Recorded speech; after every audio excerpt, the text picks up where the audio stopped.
One. Evening, David. Evening, Adam. And well, good evening to every one of you guys listening on it. And in a week in wrestling in which WWE, they've continued the pipe bombs. But the question remains, who is we? And are the Bloodline going to make a comeback? In AEW, we're going full steam ahead to a sold out Revolution in a few hours. Questions remain though, will Hangman Adam Page still be allowed to challenge for championships? And is a Switchblade getting ready to make his long awaited return to AEW? And of course, back in WWE, we have realized once again that you can never trust a Viper. We'll get into that and a whole lot more on This Week in Wrestling with, of course, me, your host, Adam Cousins, and he's back. It's been a couple of weeks, but the problem child is back, David Robinson. Again, evening, David. Evening, mate. You okay? Yeah, it's been a week. It's been a hell Yeah. of a week. You've had a busy one, haven't you, mate? Yeah, I've been away, but in interview and wrestling wise, Yeah. yeah, it's been. The hardest working man in podcasting strikes again. I'm gonna have to like I don't know if I can trademark that. I don't know. Yeah. We'll have to see. We'll have to see. But look, I've lots of stuff going on in wrestling since we've last done this week in wrestling. So touch on a couple of bits straight away. I wanted to talk about we better talk about him, otherwise we may get cursed. Danhausen. Yes, there you go. Well done, Dave. He's made his WWE debut. It was a bit iffy at the start. There was a lot of cheers in Chicago. There was a lot of boos after it finished. Since then, he's been doing, he's done pretty much what we've said that he would do in the WWE. He's come in, he's sold shirts. He's going to be a comedy act. From what you've seen of Danhausen, do you think he's settling in very well in the WWE? Yeah, it's interesting his debut because it didn't seem to come across very well at all on television. But in the arena, apparently it went down really well. There were fans in attendance saying that, there was a lot of cheering. So yeah, but I think in terms of what he's done since has been what we expected. And it's been pretty fun, I suppose. It's not for everyone. It definitely fits the sports entertainment kind Mm. of yeah, checklist, I suppose. So yeah, he's never going to be world champion. He's never going to, be at the top of the card. But I think doing little bits with R-Truth and some of the comedy stuff that he's been involved with so far, it's a good fit for him. I don't think it'll be a long-term thing. He's gone in and he'll probably be there for a year, couple of years, doing what he does and probably move on. But yeah, I don't think it would be considered a flop from, Oh going yeah. off what we've seen over the last couple of weeks. Yeah, he's put curses on Dominic Mysterio, which worked because he lost the Intercontinental Champion. He put a curse on The Miz, which made his stuff go wrong, and he took on Obafemi and whatnot else. You mentioned our truth, which is pushing on to another point, or shall I say rant, depending on the way people want to look at this. The state, or shall we say, no, yeah, the state of WWE's tag team division right now is causing me nausea every time I watch SmackDown since last week. So right now, the number one contenders for the tag team championships, for those of you that don't know, is R-Truth and Damian Priest on a SmackDown brand that consists of the MFTs, who are tag champions, the Wyatts, which they're in a boring feud with, to be fair. I don't really care about that. Fraxium, Garza and Humberto Carrillo, and the Motor City Machine Guns, who they're teasing a split with. I mean, they're just the ones off the top of my head. Dave, I look at this and I see R-Truth and Damian Priest. There's nothing against Damian Priest, former world champion. Why in God's name would you put those two as number one contenders for the tag team championships? I think there's a lot of problems with WWE in the booking, to be honest. I think they got some stuff that's going on that I really like, and ultimately I think they're setting up a fairly strong WrestleMania card in terms of the matches. But I think some of the stories and some of the creative is abysmal at the minute. I'm really having a hard time with it. It just stinks of like lack of planning Mm. and being a bit reactive. Oh, we've got nothing for Priest, so let's throw him in with Truth, and let's have this ad hoc tag team run.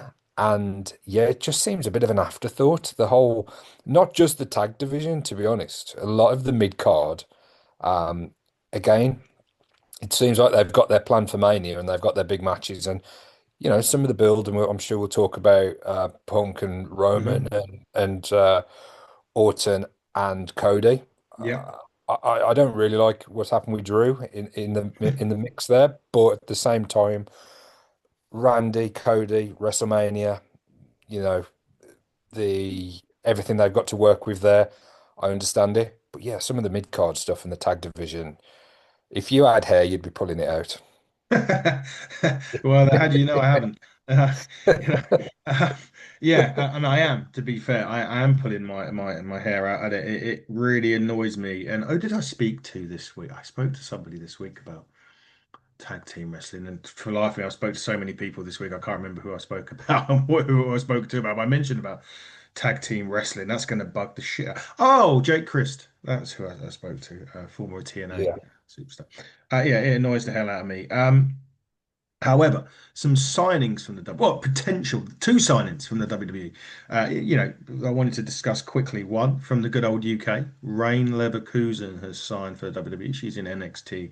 I must say, I first saw Rain Leverkusen a couple of years ago. One of my first shows that I attended when we were doing this podcast. And I must have been the arena that when we say the arena, it was a fucking school sports hall that we were in.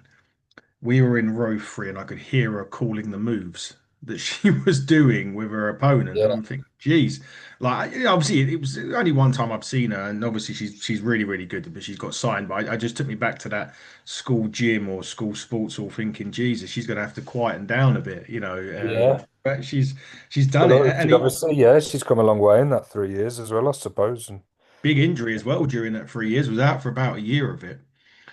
With an yeah, injury, but she went to the WWE tryouts last year. She won, I think, the tryout. I don't know, she won some award or presentation during the tryouts there. So she'd done a really, really good job. So anyway, but part of that was congratulations to Rain Leverkusen. I just wonder what that means to her partner now, which is Harrison Bennett, who's in WoW, on the scene in WoWs and been at Prime Progress a couple of times, but we'll see about that. The other one, it's someone that I say we interviewed. She was on this show a few weeks, a month or so now. Nikki Blackheart has been signed by the WWE. If you could put if you could define a WWE women's wrestler from a look perspective, Nikki Blackheart is that. She is literally another version of like Rhea Ripley, really, in a sense, of her look anyway. I'm going to go off. I was going to go off at a tangent, but I'm going to reel it in now because I want to talk about more signings, but more ones that we'll probably know a bit more about in the sense of AEW. And there's not a week gone by where they haven't signed talent at the minute. I don't think last week. I think the War Dogs are in there. The Inspiration, who haven't been seen since they lost in 30 seconds to the Brawling Birds. I think they're called Windsor and Hater in yeah. there. And this week, Lacey Lane has now Riedel signed up with AEW. Another one with the women's division here. I ask this question every single week, Dave. I'm going to ask it to you again. A, when is this going to end with the signings? But B, surely roster trimming will have to start happening. It kind of has, but is there going to be a point where we get to a day and there's going to be a list of people that have not had their contracts renewed? Oh, maybe, mate, maybe. I mean, David Finlay, firstly, Yeah. he was one when we did a podcast Hmm. over Christmas, was it? When we were talking about people that we wanted to see in Yeah. WWE and AEW. David Finlay was one for both of us, I think. I think he Hmm. made both the list. So Yeah. I like the fact that he's come in there and I like that trio. I Hmm. like that, bit of a shame that Dan Maloney's or Driller Maloney's not part of that as well. Mm. But yeah, the dogs as they're being called in AEW, I think they do add something a bit different, and Yeah. so far so good for them. Um, yeah, so AEW are doing a lot at the minute in terms of they've got is it my AEW it's called, a new Yes. So I was streaming going to talk service. about that. Yes. Yeah, so And that apparently includes Ring of Honor as well. He does. And I think that is probably the best thing to. I mean, the price obviously is fantastic. It helps Mm. fans, and in a time where WWE prices continue to be so expensive, Yeah. AEW is seemingly doing something a little bit different and even undercharging, you could even say, because of what's included. But Yeah. one of the things that does get included in that subscription is Ring of Honor. So maybe there's a bit of padding out as well for Ring of Mm. Honor, hoping to get a bit more eyes on the product. I don't think necessarily they're going to have more TV time in terms of a Rampage or, and Dynamite going to 3 hours or anything Mm. like that. But maybe, yeah, there is a little bit of that. And mate, I don't watch Ring of Honor. I try and watch Dynamite and Collision most weeks. I try and catch up with Raw and SmackDown most weeks. That is probably as much as I can handle. Yeah. Um, I would love to watch more TNA. Particularly with you being such a, part of, the coverage that you do for TNA and some of the interviews you have. If I did have another 3 hour, it would be that. But I don't know in terms of Ring of Honor if there's some talent that perhaps won't be renewed there. So they'll bring some other guys in and freshen that up as well. Mm. So yeah, Tony Khan is on a bit of a spree at the minute, signing. And as you say, they're not just people that have been released from the WWE. No. They are kind of indie wrestlers, up and coming, people from Japan, people from CMLL. Yeah. So yeah, it creates his own headaches and problems in terms of such a stacked roster. But I'm certainly not going to complain if the shows are as good as they have been for, well, certainly this year. I think AEW, other than the press conference main event, which hasn't gone down very well, I don't think they've put many feet wrong Feet. Feet. yeah, Been in a few weeks though. 2026. Yeah, get my words out. But yeah, I think they're on a real good run. We get some really good TV. I think Revolution stacked. It's a typical Hmm. AEW card in terms of the amount of matches. Probably a bit too much if we're being highly critical. Yeah. But um, yeah, what they're doing is absolutely working. So yeah, long may it continue. Indeed, I'm going to read them out now. So, bearing in mind, I think some of these are what I call dual signings along with CMLL. Obviously, Andrade come back. You could argue twice. Jake Doyle, obviously out injured. Persephone is in there as well. Masca Dorada. Fucking hell, Hichichero is there. Zeta Steel or Jada Steel. I don't know how you would say it. Zayda. Steel. Jordan Oliver, Alex Price, obviously Tommaso Ciampa. Three out of the four Radicals. Lana Cross, who's probably going to win, you'd imagine, will win tag team gold this evening. Probably should have already happened with that, with the injury to Penelope, yeah. Penelope Ford. Thank you. And then obviously the dogs have come in. So yeah, lots of people, lots of signings from Do you know? AEW. I mean, like Andrade, I think has been great since he's come back the second time. Mhm. Um, I think again, just spoke about the dogs. Champa feels like he's been there forever. Like, for me, when I see Champa now, and he's turned, hasn't he, on Mark Briscoe, Yeah. and he was involved in the trios match on Dynamite, and when he Mm. made his entrance, he just seemed like part of the furniture, really, like he'd always been there, like he'd been not perhaps not an original, but certainly feels like he's been there a lot longer than he has.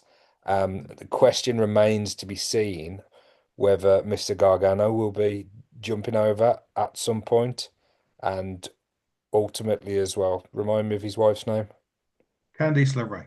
Candice LeRae. Yeah, so again, those two could be great signings for AEW. Those are obviously WWE talents, um, but.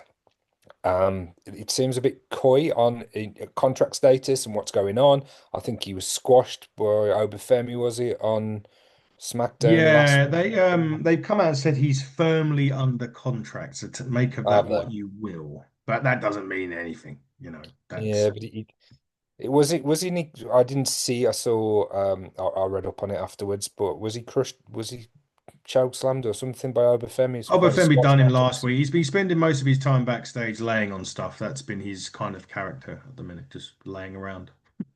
Oh, okay. It's probably about as good as you get on SmackDown at the minute, to be quite Mm. honest. But we'll But see. Yeah, I mean, maybe he goes over at some point, might not be imminently, but yeah, I think Champa is looks phenomenal. I really, really pleased with how he's come in. I know it was a short title reign, but there's been quite a few short title reigns lately in AEW, and I don't think that's necessarily a bad thing. We've been living in an era of longer title Yeah. reigns for a while, so I've actually enjoyed a bit of the flip-flopping of titles. Um, so yeah, I don't know what your thoughts are on the guys that have come in, but I think pretty much across the board, we haven't really spoke about the Iconics, have we? The inspiration. It was Uh, far from inspirational, that one. I mean, I no. don't know what that look, they haven't been seen since. Hmm. So I don't know what to make of it. I mean, they come in, they get I mean, that was their gimmick in WWE, if my memory serves me rightly. They did just come in and get beat and then that was it. And then TNA bit more serious in there, won the Knockouts Tag Championships. I don't know. I don't know. If you sort of, if I'm signing for a company, I want to know what my plans are. And Yeah. if someone had said I could re-sign for TNA, maybe, well, probably would be less money on a pay per appearance, but you'd be in and around the championship, or you can go to TNA, or you can go to AEW, get guaranteed money, but you're going to lose in 30 seconds on your debut. I don't know how I would feel about that, but I don't. Obviously, we don't know what the if there has been any planning for them to come in. Yeah. But no, but I I agree with you. Across the board, they've been very good signings for I AEW. when I watched it, because yeah, the optics don't look good. You know, they go into No, this match, and yes, they are building up the Brawling Birds, yeah, and you can definitely see by the time Wembley rolls around that they'll be in a hmm, position of kind of winning the tag titles. I'd have thought that might be where they're going. yeah, Um, I would like to think that with the inspiration, there is some kind of plan. So they've come in, they've lost very quickly, but some kind of redemption arc or some kind of, taking it seriously or just some kind of story other than they come into their debut match and they don't get a move off and they just get pinned. Um, but yeah, I will give them the benefit of the doubt with that at the moment because yeah, I really like the inspiration, the iconics. I think they're something very different in an age of wrestling where at times we've seen very some cookie cutter type personalities over the years. They are definitely something unique, that you don't see acts like theirs. Um, Very, very entertaining, very good in the ring. So I would like to think that there's something more long term in their horizon. So maybe we don't see them for a few weeks or, for a period of time. But when they come back, it kind of makes sense, I suppose. That's what I'm hoping for anyway. yeah. Exactly. I hope so. But yeah, across the board, I'm very, TNA have made some TNA. I keep saying TNA. Going forward, AEW have made some great acquisitions so far. We're three been a bit months into the year, so I'm sure there will be some people leaving as contracts run out. It's natural. That's a natural thing. At least he's not releasing them, which is a good Yeah. Yeah. which is a good thing. He's keeping them there until the end of their contract. However, obviously, look, Revolution, few hours away now, as you mentioned, it's stacked, it's sold out. Now, the question, Dave, for you, you mentioned the disaster that potentially was the press conference. I thought it was all right actually for a press conference Yeah. from an AEW standpoint. At least didn't have what we've had in previous AEW press conferences, or you know, Yeah. from back in the Yeah. day. Um, Yeah. It but was yeah, no police would needed to be called, did they? no, and no British and well, no Essex and Birmingham accents during the press No. conference Yeah. on that one. But going back to what I was saying, if Hangman isn't successful tonight, what does he actually do going forward in AEW? Yeah, I mean that was actually the best question of the press conference as well. Mm. Who is Hangman Page in AEW if he's not challenging for the world title? I just when it was announced, I remember us talking, and I said, well, Hangman's got to win that. I don't see any other outcome other than Hangman winning. And as we've got closer and closer to it, I've started to feel the other way. It'd be very hard. I don't know if you've done the predictions yet. Very, very difficult for me, this one. Which is great, great storytelling. Yeah. because I don't know which way this one's going to go. I would still probably stick with Hangman because I can't envision an AEW without Hangman going for the belt. Hmm. But he has had a few runs with the belt. He, I think the story with him beating John Moxley last year Mm. was one of the best that they've done, and that kind of finish. It was AEW's version of WrestleMania 40, really. With Yeah, all the people coming out to help him and all the yeah, people that the Death Riders had screwed over and beaten, and like everybody united and Hangman comes out the victor. That was a special, special moment and a great finish to the story. But obviously, Hangman lost the title fairly soon. He didn't have a particularly long run, perhaps a yeah, few months. I don't think it was more than a few months. Um, so yeah, maybe there is an argument that he's been in that spot and it didn't kind of, oh, I don't know, after he won the belt, it didn't reach the heights that they thought it might. But yeah, I don't know what happens to Hangman after that. I'm not sure. And again, my prediction will be that he does win the world title. So I feel that, it's a moot point. But if he is to lose, perhaps we don't see him for a long time. And it's wrestling. Things can be reversed and decisions can be changed and stories can be created to overcome pretty much anything. yeah. Um, but you don't really want to make a habit of that. You No. want to, if you've got these big stipulations and he can never challenge for the title again. Last time they did it, obviously with Cody Rhodes, that really derailed Cody's AEW career. And Yeah, I'm sure now with everything that Cody's gone on to do and finishing the story and being WWE's top guy, that you could look at it and say that it didn't really cause Cody any harm. But certainly for a long time in AEW, he was meant to be he was meant to be getting the reactions that he's been getting in WWE the past few years, and he wasn't, and he was in these, some of the matches now that we think back to with Anthony Ogogo and some of these yeah, kind of mid-card type stories. I wouldn't want to see Hangman in those. I'd want to see Hangman exactly where he is, fighting for the title at the top of the card, competing with the likes of Kenny and Andrade and Osprey and MJF and Swerve and Brody and loads of others. So I don't know what happens to Hangman, mate. I don't know what happens to Hangman if he loses this match. And we've seen the sad cowboy, we've seen redemption stories, we've seen the drinking, we've seen the everything with the Dark Order. I don't know what depths Hangman plunges to if he isn't victorious tonight at Revolution. well, he certainly won't be going WWE, will he? Let's be honest, because there's certainly somebody there that would put the stoppers to that, even if there was any conversation. We know full well that there's a certain world champion over there that would definitely not welcome him to the Yeah. WWE. So there's no. I'm not saying his contract's up or anything. I don't know what his contract states is, He but could certainly have an extended absence from the company. Who knows yeah, what's going on. I hope not, though.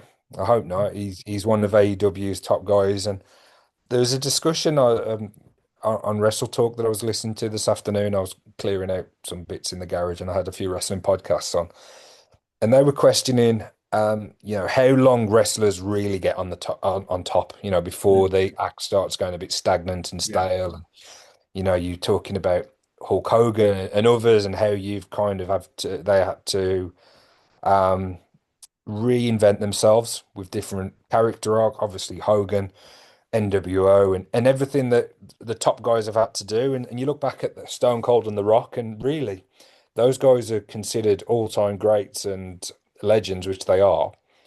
But in terms of their run when they were full-time at the top of the card, wasn't a particularly long length of time. no, You're looking like 3 or 4 years. Has Hangman had his 3 or 4 years, as AEW's kind of top guy, if you like? I don't think so personally. I think there's still plenty of mileage in him.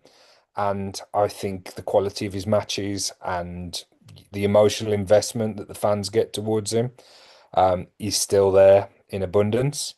So yeah, my prediction, as I say, I don't know what you've gone for, but I would predict Hangman but purely really because I just don't know what happens to him if he doesn't win. Which is again, from a story point of view, what more could you want going into AEW's one of their biggest shows. It's been a few months since we've had a pay-per-view as well. As you say, it's sold out. They've got this new streaming platform that's launched now as well. So yeah, it's an absolutely perfect main event for them to kick off this new era. Certainly is. I'll tell you off air who I've gone to because this will go out before Revolution. Yeah. I don't want anybody knowing from the team, from other people who I've gone. But let's just say it's a 50-50 split is that match between them. And unfortunately, Gary Joe, you, my friend, didn't send me any predictions. So you're not going to have none on this week. Oh, come on, Gary. Nor are you, Harry, from Wrestling Life UK. You're also going to be out of predictions. It's going to make that middle ground. It's at the moment, it's between us and Cruising with Kayfabe with the Wrestling Junkies not far behind. So we're going to be putting some points ahead of everybody else come on this one. But Yeah. I'll tell you afterwards who I've gone for. One last thing before we move on from Yes, Hangman and MJF, and if we talk yes, about any, do you see, and obviously with Swerve, Swerve has turned heel, yes. is involved with Brody tonight. Hmm. Now there's talks about Buddy Murphy, Buddy Matthews reappearing. Hmm. That's one rumor that's doing the rounds.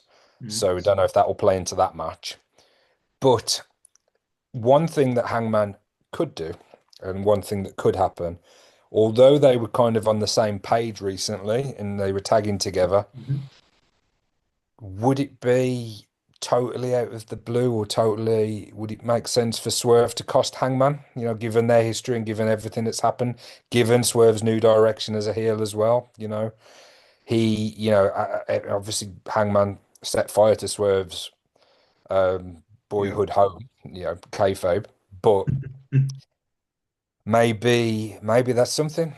Swerve costs Hangman the thing that means the most to him in the world, which is he will never ever be able to be the world champion in AEW ever again. So that's just one little thought that's crossed my mind. I know it's a little bit of a stretch, but It's not just because something I'll throw out there.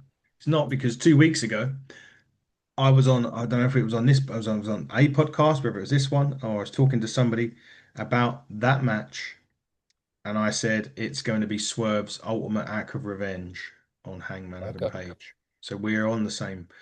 Has that moved my thinking of who? Has I've given away who I'm going to go to? Don't know because that was what I was thinking. Doesn't mean to say I'm going to gone with it, but Yeah, yeah, it's just like a theory, isn't it? It's that just me, was you know. my thinking that Swerve gets the ultimate act of revenge on Hangman Adam Page and make sure that he can't. Because did he not help him win the world championship? He did help him win, and well, he helped fight off the Death Riders, didn't he? Yes. And also, they have tagged together since, Yeah. Yeah. Yeah. and they were kind of seemingly had that respect. I don't know how that actually can't recall how they actually separated again. I think they just stopped tagging. I don't think anything really happened. Yeah. Nothing happened Um, just from a no, attack perspective. No. but he wouldn't because of the history. It wouldn't take too much to kind of to go with that in that direction, should they wish. But yeah, I don't think that will happen, but it's just something that crossed my mind when I was thinking about it earlier. Crossed my mind as well. It did cross my mind. And it'd be great storytelling as well from AEW if they did do that. I want to just touch on Revolution one last time before we move on. You mentioned Buddy Matthews. Yeah. Potentially. Now they do have a big battle royal for the national championship held currently by Ricochet, who, if you believe his wife, was laying pipe in her the other day. Yes, that was what she said. That wasn't me. That was exactly what she said when somebody was slating him. But anyway, he's defending his national championship in a 21-man gauntlet match, in which 9 entrances are still to be confirmed as of 8:30 on Sunday evening. And one of the names that has cropped up because he has tweeted again that he's ready, and I know he's done this a few times, but Switchblade Jay White has tweeted. He mentioned Buddy Matthews. That could be another one that comes into this equation. I mean, we spoke about the roster already. And we haven't really mentioned those two in particular as two ones that we got to bring back into the fold. I don't think Buddy Matthews would team with Brody unless he's getting attacked maybe by multiple people in that match and then Buddy comes out and makes the save. That would be a logical way of thinking. But having said that, going back to JY, is Jay, I mean, Jay White, would that be a return that you would be looking forward to seeing tonight at Revolution, should it happen? Absolutely. Yeah, my only kind of concern is I think that match is on the 0 hour or the pre-show. Ah, yes. Yeah, it probably is. So that doesn't mean to say they wouldn't bring Jay White back on the pre-show. Um, I just see him as a potentially higher caliber of star. Um, but it's such a packed roster. You know, it would be great to see Jay White in any capacity, I suppose. I think Ricochet will retain, Yeah. but um, yeah, I'm sure we'll have a couple of surprises, and Jay White may well be one of them. I think with Buddy is does he turn on Brody, or yes, that this is to say if he's even cleared to Yeah. compete. He might not be. This is pure wild speculation. But yeah, I'm sure we're going to get a few surprises, and the return of Jay White would be absolutely great for the company, great for the Bang Bang Gang. Hopefully, they can all stay injury free for a while because they've had Yeah. some horrible um, run of bad luck, really. Yeah. But I would love to see them at full capacity and seeing a bit more of them moving forward. So yeah, Jay White being back would be fantastic. Another quick prediction from one of our friends at Cruising with Kayfabe, Emily from Cruising with Kayfabe. She's predicted that the wrestler known as Charlie now, the former Dakota Kai, could potentially show up and attack Chris Statlander, costing her 2 out of 3 Falls match to see. Yeah, has she been signed by AW Nope. actually? Nope. Oh, No, okay. Thought she she was at had. Wrestle Queendom last week over here, Oh, okay. last Sunday, which was a great event.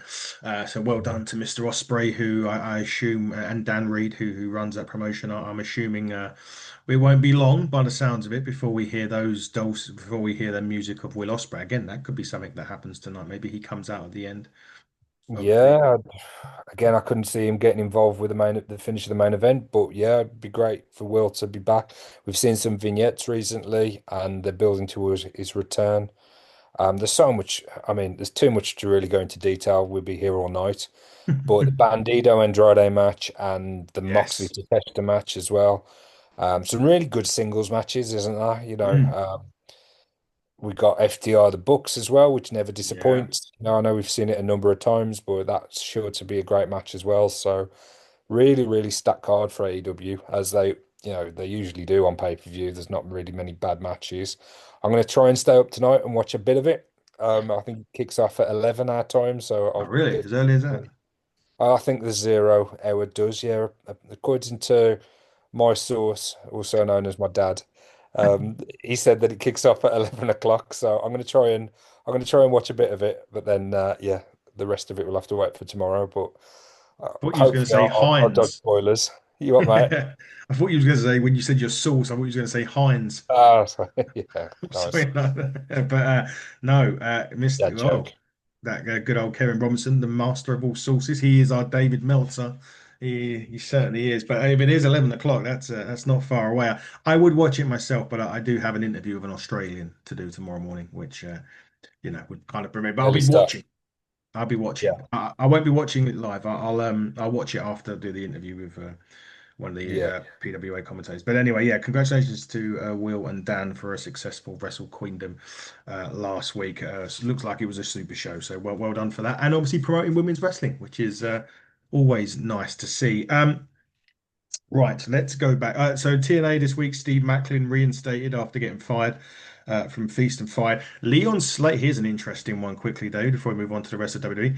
Leon Slater in a contract year now with TNA. So his contract is up this year. I don't think, I mean, this, my view, WWE have definitely already scouted him out for sure. I mean, he's been on their programming. But there's a man right there who's going to be very sought after when that contract comes to an end, should he choose not to re-sign with TNA. Yeah, absolutely. I think WWE are in the driving seat for that one. Is that the expression? Driving seat. Yeah, Yeah. front, yeah, driving seat, yeah, drivers, yeah, It same. came, it came into my head, but it didn't feel right when Driving it came out of seat, my mouth. driving Yeah, seat. yeah. So, So I would be yes. surprised if he went anywhere other than WWE. They may encourage him to stay where he is. I mean, how old is he? 20? 21, 19? Yeah. 21, I think. So Wouldn't be a bad thing, in my opinion, for him to stay in TNA a little bit longer. I'm sure there's plenty that he can still be doing there. Um, in saying that he's done quite a lot in a short period of time, hasn't he? So, Mm. um, yeah, I think he will ultimately be a WWE superstar. By the close, well, whenever his contract runs out this year.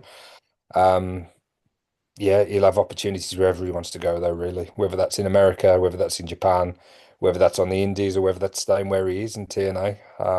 Yeah, top talent, and yeah, I think definitely he'll be on Raw or SmackDown by the end of the year. I kind of hope he doesn't go to WWE. I'd rather him either go stay in TNA or sign with AEW. I Yeah, don't think my thing at the moment is if he comes in WWE, it's likely it'd be in NXT to begin with.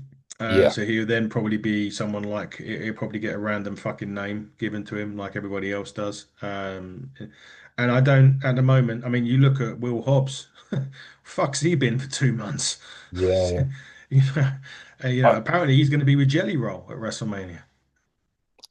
against him. No, no, with him.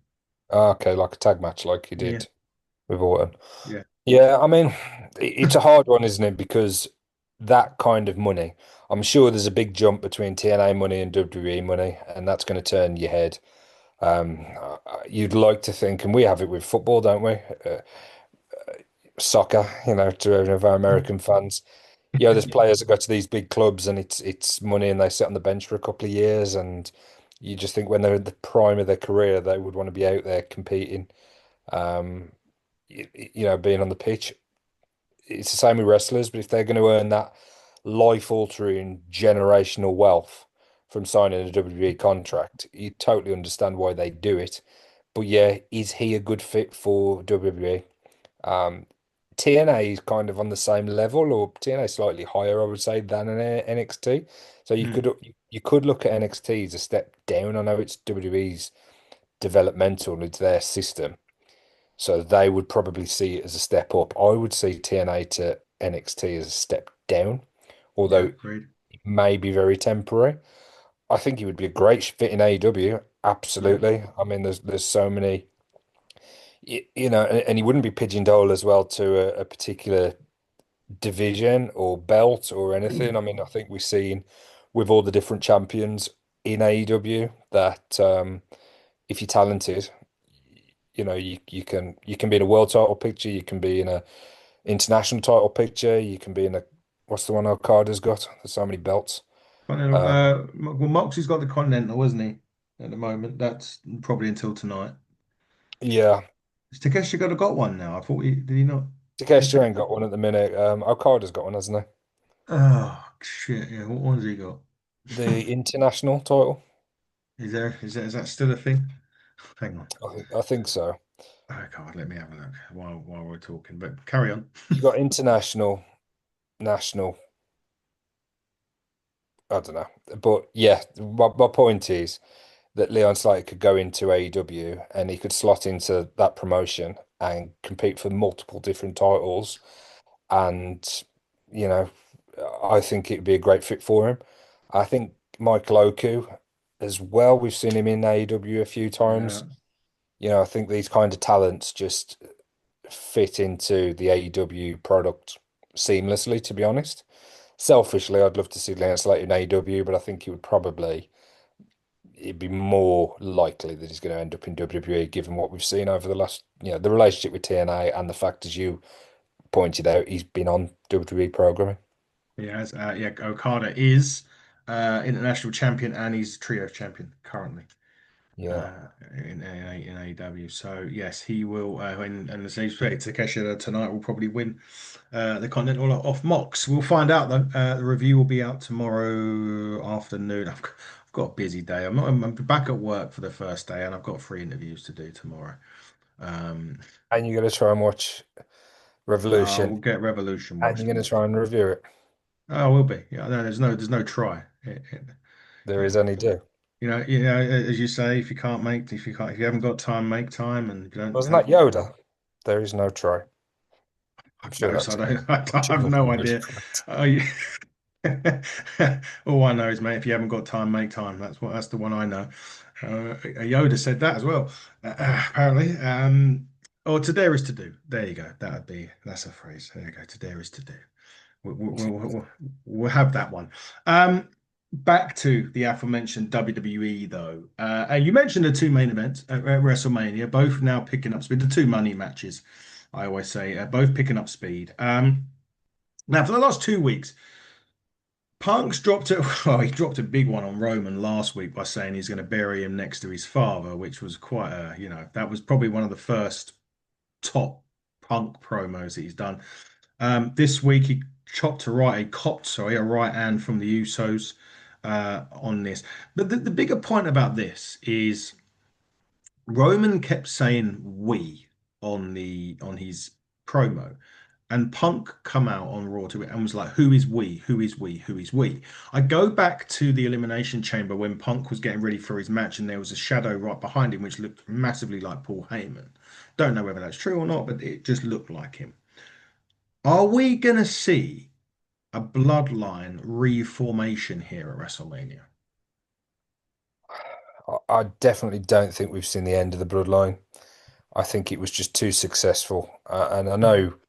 I know when historically in wrestling they've tried to bring back factions, NWO, DX. There's varying levels of Yeah. success, and it's never quite as good as the first time. Hmm. Um, but I think there is still, I don't want to say meat on the table, but I think there definitely is. I'm Meat going on the all over the bone. place with my Meat on expressions the today. bone. Yeah, food on the table, meat on the bone. Yeah, definitely both. Now, The Rock as well. Again, I was listening to a podcast today, and there was talk about potentially Rock and the whole bloodline forming. Bully Hmm. Ray was talking about it on Busted Open, actually. Hmm. Just this visual of the full bloodline, everyone that is still alive, Yeah. from Rikishi to Lance Noy to The Rock to everyone that is, yeah, Yeah. able to appear and like a super bloodline, like this is everyone. And then obviously when we get to after WrestleMania, perhaps we get the more traditional bloodline lineup, Yeah. with Heyman, with Roman, the Usos, possibly Jacob. I don't know. I don't know. There's a lot of different tangents and different things they could do, but certainly realigning the original bloodline is something that they could do. Absolutely. I think now after what happened on Raw, the Usos are definitely going to be aligned with Roman. That's a given. So yeah, it's interesting. I would be interested to ask you, mate, what direction do they go? I know they consider both nights the main event of WrestleMania, but for me, traditional, wrestling fan, still the main event is the last match of the card. Which one do you think they'll go with? Do you think they'll go with Roman and Punk, which is what perhaps everyone was expecting? Or given what happened on SmackDown, do you think that Orton and Cody will be the one that, gathers a bit more momentum and that tops off the show? Well, I can actually tell you because WWE have announced it. Ah, Funnily, yeah. Have they? funnily enough, Okay, I thought it was a little bit far out for them to announce it, but yeah, fair enough.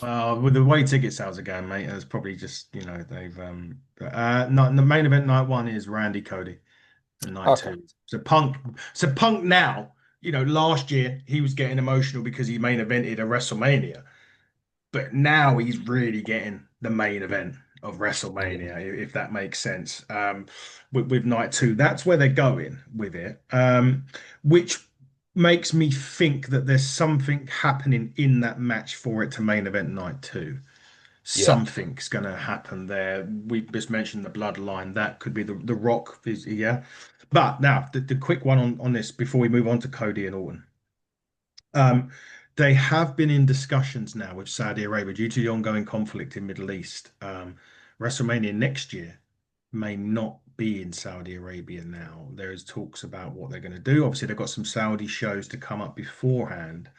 Um, it's kind of everything's kind of up in the air at the minute as to where WrestleMania is next year. Right now, if it doesn't go to Saudi, what do they do? Yeah. Vegas again. Probably. I would have thought. Yeah. Yeah, maybe. The other thing I just wanted to hit on, you mentioned it earlier, and then I mentioned it there with ticket sales. So they put the Raw tickets on sale this week for the O2, 2 days after my birthday.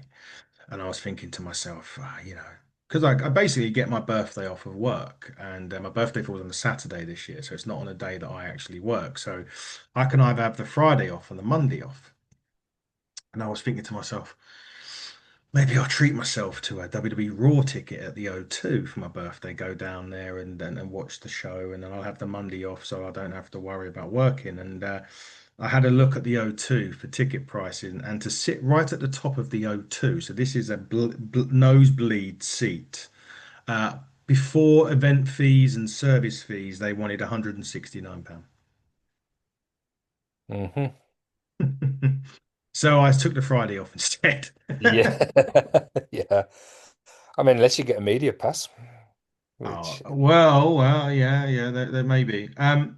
They do have a habit of WWE dropping prices, ticket prices. If they don't start selling tickets, they do. I think WrestleMania ticket prices have already dropped this year, which is alarming considering they're a month away and they've had to drop pricing early. I mean, that tells you, Dave, all you really need to know, doesn't it?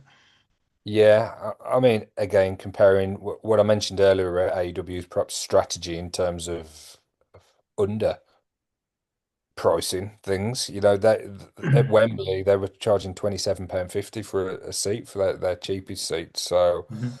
compare that to 169.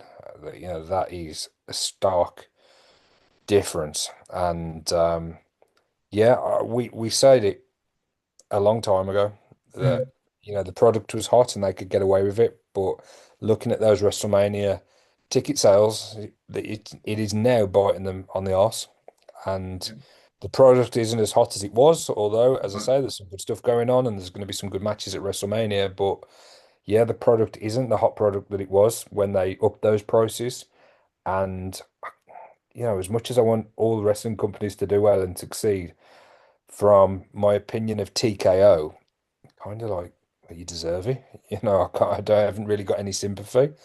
Um, and I do hope that over time now they start bringing those prices.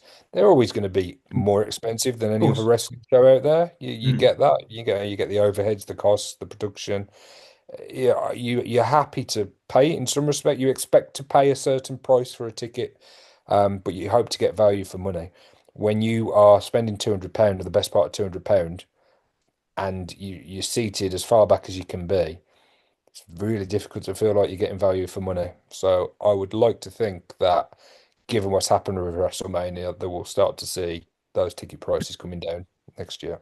We might do. We might do. Just a follow up, a last quick one before we hit Cody and Randy. Obviously, we saw the ending of Finn Balor's run in the Judgment Day, and it's been on the Yeah. cards for quite some time. Finn Balor will be going face again, potentially against Dom at the WrestleMania. But we also may potentially see the return of the Demon Finn Balor at WrestleMania. Yeah, I think so. I think that was what will happen.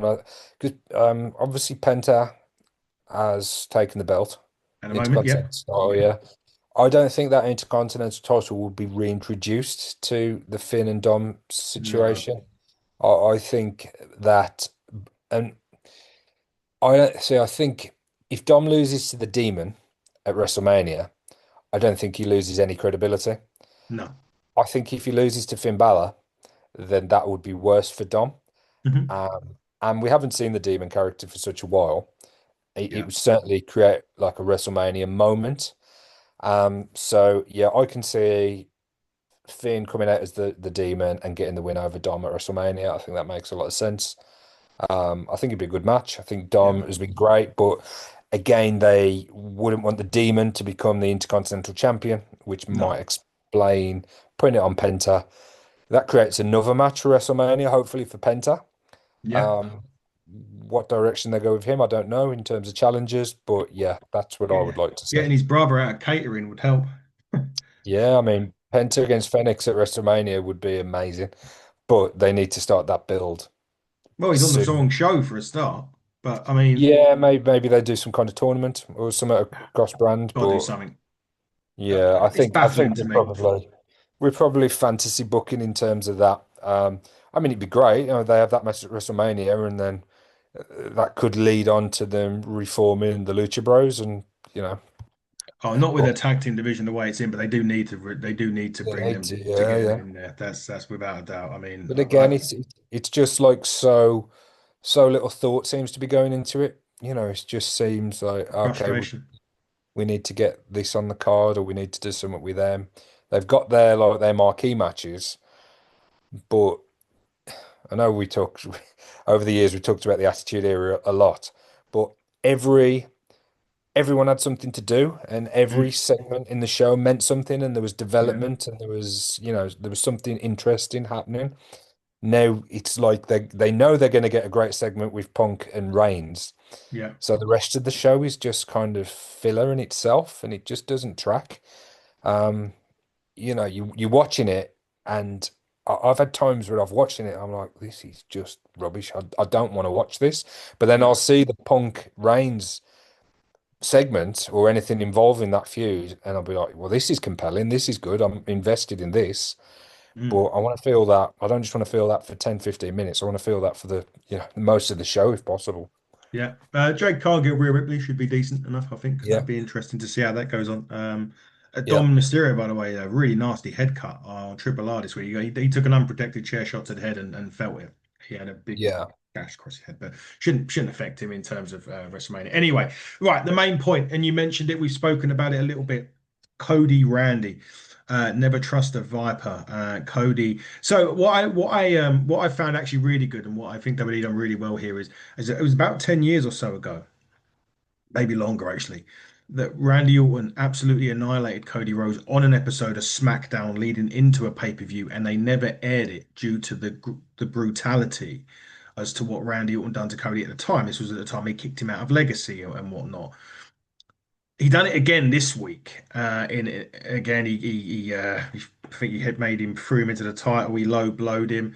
Threw him into the stairs. He then ran back in and threw a chair, done like a chair, like an old concerto style shot on the stairs. Pushed Jelly Roll over. He was out there for fuck knows what reason, but he was out there. Really good bit with that. It was the match that we all wanted. We wanted Cody and Randy. I just didn't want it at the expense of Drew McIntyre losing the World Heavyweight Championship. I felt that was a real sucker punch, really. Whether Drew goes on to face Jacob because he quit at the start of SmackDown, he come back, he annihilated Jacob. Whether that's a WrestleMania match or whether he goes down the route of Drew McIntyre versus Nick Aldis, which has also been Yeah. spoken about. But Randy and Cody, though, is definitely the match that we wanted to see eventually in WWE. Yeah, it is. And I think it is the most it could have the most interesting build. Mm, It's a great start on SmackDown in terms of yeah. Randy turning on him. There's a lot of stuff they can do, and I think by the time WrestleMania rolls around, we should really be, you know, hopefully can be kept apart to a degree, Mm, and I think that will be a great draw, a great match. But as you say, and we mentioned earlier, Drew has kind of been lost in the sauce a little bit. Not lost in the sauce, but he's going to still get a decent match yeah. himself, whether that's Aldis, which would be great, which was what the direction I thought they were going in. Now it looks like, they pivoted a little bit back to the Jacob Mhm. stuff, which again is fine. It should be a decent match, but you just feel for McIntyre that I don't know. He deserves that. If he's champion going into WrestleMania season, that he deserves to go to WrestleMania and defend that title. So, be interesting one to see. I don't know how much longer Drew's under contract. I don't know And if it's long recently term, signed one, short. didn't he? I mean, Mm, last year, wasn't it? I think. yeah. Well, do you know what time? What? I How was long that was it was for? a multi-year, so it's going to be a Oh, was while. it? Yeah. Okay. But because the apparently there's been a little bit of politicking by Cody backstage in terms to get this match with Orton and have it for the title. So yeah, it always kind of concerns you as to what the repercussions are or what the fallout of that is. Yeah. But again, speculating, Drew could be quite happy with his position in the company and the fact that you know, his creative direction. He could be quite happy, but I tend to think that he deserved it. But again, Cody, Randy will be a great match, and we're going to get a great build. So in terms of the two main events, I've got nothing to complain about. I think they're both going to be great matches and probably the strongest matches that WWE could put out in many ways. Yeah, definitely so. Drew McIntyre, Jacob Fatu set for this coming Friday on SmackDown. So that'll be Mm. interesting to see where that goes. Does that suggest that it won't be WrestleMania then? Or I suppose they could have is that just a straight match, or just a Yeah, regular match? yeah, yeah, I suppose regular they match. could do something with a stip, couldn't they, for WrestleMania? Yeah. Or as you say, the oldest match. Yeah, could do. Set for Monday Night Raw this week: AJ Lee versus Bailey for the Women's International in the Continental Championship. Stephanie Vaquer versus Raquel Rodriguez. Maxine Dupree versus Natty Neidhart. El Grande Americano versus the original El Grande Americano. And appearances by Judgment Day, Brock Lesnar, and Roman Reigns. That's Monday Night Raw. Anyway, coming up on this channel, big thanks to TNA, by the way, for AJ Francis. The only downside of it is he supports Arsenal, which he done that straight away at the start of the podcast. So I'll be editing that out. So you know, actually I won't be, but yeah, you'll see that this week. Big thanks to obviously Rich Holland as well for coming on. That's already in the playlist. Recording this week. So remember, this is recording, not out this week. Recording this week. I'll be going back down under with our new co-host, Michael Jolly. He's on probation and he's had his first, his first one. He's got his second one. We're going down under again with the second half of Pro Wrestling Australia's commentators. We had Andrew Rose last week. It is Chris Gale this week. I'm also speaking to the Vision Orion from America. He's part of Independent Showcase, as is Kat Creed, and we're recording with this week as well. And a woman from Scotland who Fiona knows very well, Rosie Knight, will be joining us on Independent Showcase this week, as will another one from Alternate Wrestling World, David, a good old promotion up your way.